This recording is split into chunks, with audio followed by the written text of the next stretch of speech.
Good day everyone! So may magpipicture naman tayong 300cc Farm Boss Amo. Alright, so shoutout po pala kay Sir Dante ng La Union. Sir, nandito na yung unit mo at i-check na lang natin. So time check, it's 12 o'clock in the morning pero banat pa rin tayo. Alright, so check natin sir. Check natin yung headlight. This is the low and high. Low and up. Signal light to my left.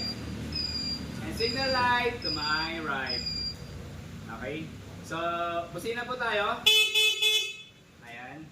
So, ngayon naman po, forward tayo. I-start natin siya. Forward.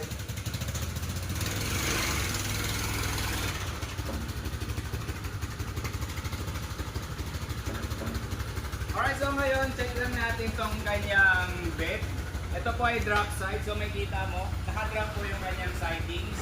Pwede siyang maging square once na tinaas natin siya.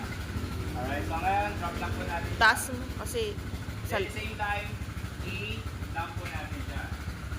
Automatic dump po to. So, forward lang natin. Yan. Mag-automatic siya sa dumping. Ayan. So, makikita nyo po, may cylinder tayo dito.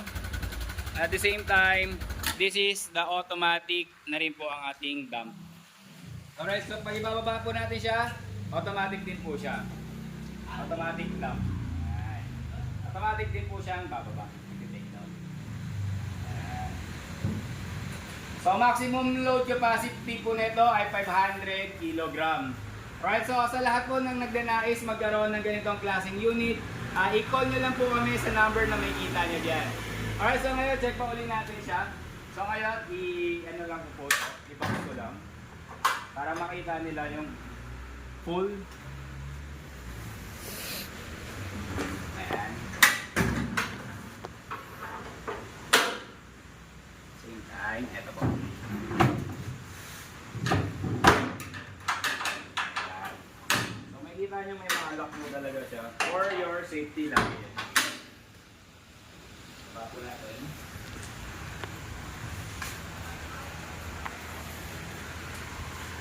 Ayan, so mag-take down dito.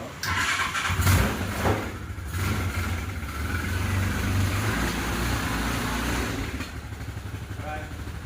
Ang specs po ng ating 300cc Farm Boss Amo ay manual. Okay, manual transmission. Signal light tayo.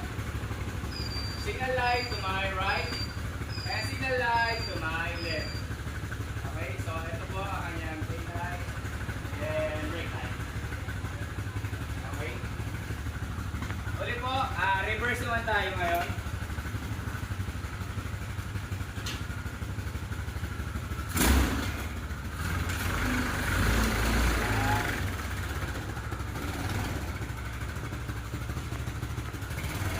Pakita ko naman sa inyo yung kanyang system ng reversing at saka sa kanyang forward. So dito tayo ngayon.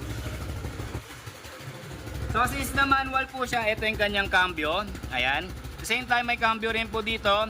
Ito indicator po once na naka-forward yan. Indicator na po forward tayo. Ito naman po once na ito naman naka-backward to. Ayan. So naka-backward. Ibig sabihin magre-reverse po tayo. Okay. Alright, thank you so much for watching. Salamat po. God bless.